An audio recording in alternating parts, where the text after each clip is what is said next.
महाराष्ट्र लोकसेवा आयोगाच्या परीक्षेत राधानगरी तालुक्यातील कौलव इथल्या शुभदा संजय चरापले ही मुलींमध्ये राज्यात प्रथम आली आहे। तिची उद्योग निरीक्षक या पदासाठी निवड झाली आहे। या यशानंतर तिच्यावर कौतुकाचा वर्षाव होतोय। शुभदा हिची प्रेरणादायी वाटचाल जाणून घेतली आहे आमचे प्रतिनिधी नामदेव कुसाळे यांनी।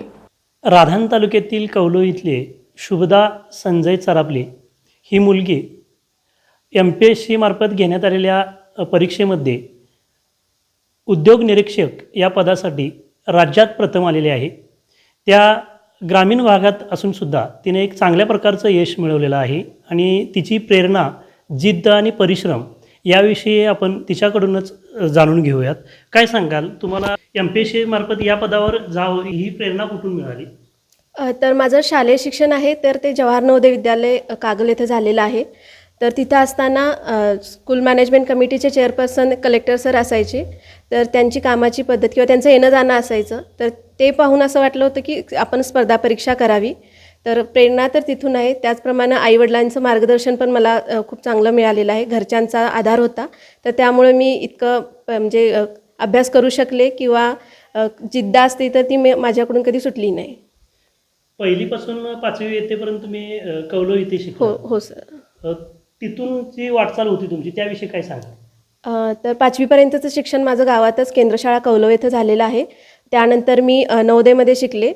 12वी पर्यंत शिक्षण नवोदयमध्ये झालेलं आहे आणि त्यानंतर मी BTech mechanical engineering Rajaram Bapu institute of technology Islampur येथे पूर्ण केलेलं आहे आणि इंजिनिअरिंग झाल्यानंतर मी स्पर्धा परीक्षेचा अभ्यास केलेला आहे। तुम्ही शिक्षण घेतलं ते आईवडिलांना सोडून बाहेर घेतलं, यासाठी म्हणजे घरच्यांनी सुद्धा चांगला सपोर्ट केला, त्याविषयी काय सांगाल? अलीकडे काय होतंय, मुलींना बाहेर शिक्षणासाठी पाठवलं जात नाही, त्याविषयी काय बोलाल तुम्ही, काय सांगाल? तर माझे आईवडील आहेत तर ते दोघेही शिक्षक आहेत। तर शिक्षणाचं गरज काय आहे किंवा शिक्षणाची जाण त्यांना चांगली आहे, त्यामुळे नेहमीच आजपर्यंत शिक्षणाला प्रियॉरिटी दिलेली आहे आणि त्यामुळे त्या बाबतीत मला नेहमीच सपोर्ट राहिलेला आहे आणि त्यांची इतकीच इच्छा होती की शिक्षणामध्ये म्हणजे चांगला अभ्यास कर आणि तू स्वतःच्या पायावर उभी राहा। तर यासाठी त्यांनी मला कधीही म्हणजे इतर मुलींचं म्हणजे म्हणतात की घराबाहेर पडू नको किंवा ज्या दुसऱ्या काही दबाव असतात किंवा जबाबदाऱ्या असतात तर त्याचं ओझं माझ्या खांद्यावर कधीही नव्हतं। तर मला पूर्णपणे घरच्यांनी सपोर्ट केलेला आहे या बाबतीत। आईवडिलांनी तुम्हाला सपोर्ट केलेलाच आहे, परंतु तुम्ही जे स्पर्धा परीक्षेचा अभ्यास करताना कसं नियोजन केलं? तर स्पर्धा परीक्षेचा अभ्यास मी चालू केल्यानंतर अभ्यासाची पद्धत म्हणली तर मी लायब्ररीतच अभ्यास केलेला आहे। पुण्यामध्ये होते मी आणि पूर्ण वेळ म्हणजे प्रियॉरिटी स्केलवर मी आणि माझा अभ्यास या दोन्ही गोष्टींना ठेवलं।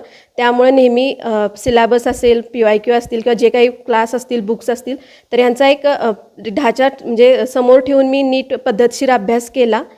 खूप वेळा अपयश आलेलं आहे। मी 2 वेळा इंटरव्ह्यूमध्ये जाऊन मागं आलेली आहे, 4 वेळा मेन्स, म्हणजे खूप यश अपयश हा नेहमीच चढउताराचा प्रवास राहिलेला आहे।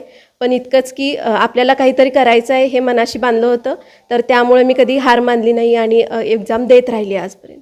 आता तुला उद्योग निरीक्षक या पदापर्यंत तुझी मजल केली आहे, पुढची वाटचाल तुझी कशी असणार आहे? तर मी राज्यसेवेचा अभ्यास करते। उद्योग निरीक्षक पद हे मला आता मिळालेलं आहे, पण आणखी एक माझा निकाल बाकी आहे, तर मला त्यातून पण अपेक्षा आहे की मला म्हणजे त्यातून पण एक पोस्ट भेटणार आहे।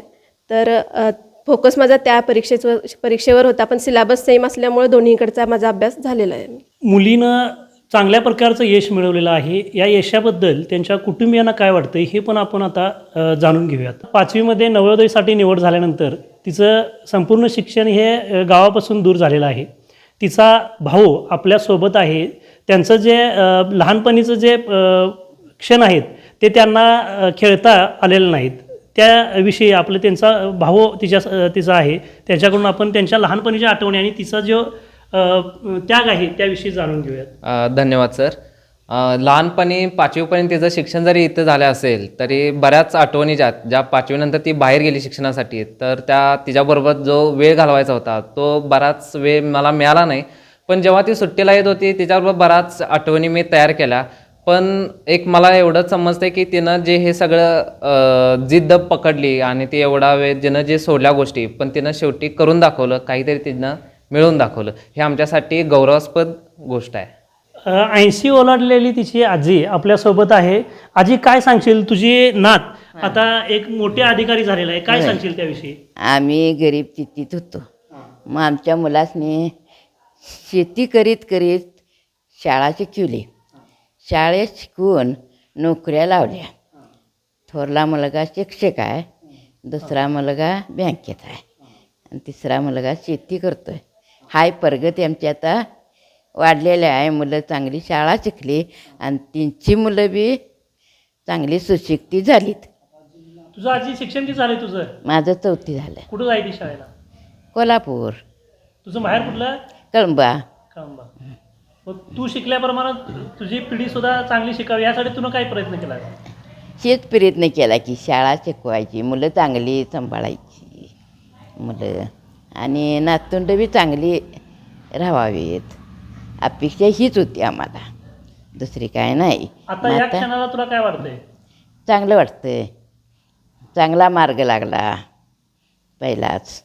मग दुसरी बी मुलं शिकतात अजून. मग 12वीपर्यंत नवोदय केलं. मग परत 4 वर्षांनी इस्लामपूरला गेली. आणखी कोण असं अधिकारी झालंय काय मग मुलींच्या मध्ये? नाही बाबा, हीच पहिल्यांदाच झाली अधिकारी, हिनंच मिळवलं. सुभदाच्या घरामध्ये आता सगळीकडे आनंद वातावरण आहे. कौलवसह राधान तालुक्यामध्ये एक मुलगी अधिकारी पदापर्यंत गेली आणि राज्यामध्ये प्रथम आली, त्यामुळं सर्वत्र आनंदाचं वातावरण आहे. परंतु शुभदानं 5वी इयत्तेपासून आपलं गाव सोडून शिक्षणासाठी आपल्याला वाहून घेतलं आणि त्याचाच आज तिच्या यशामुळं एक तिला हे मिळालेलं आहे. एस न्यूजसाठी नामदेव कुसाळे, राधानगरी.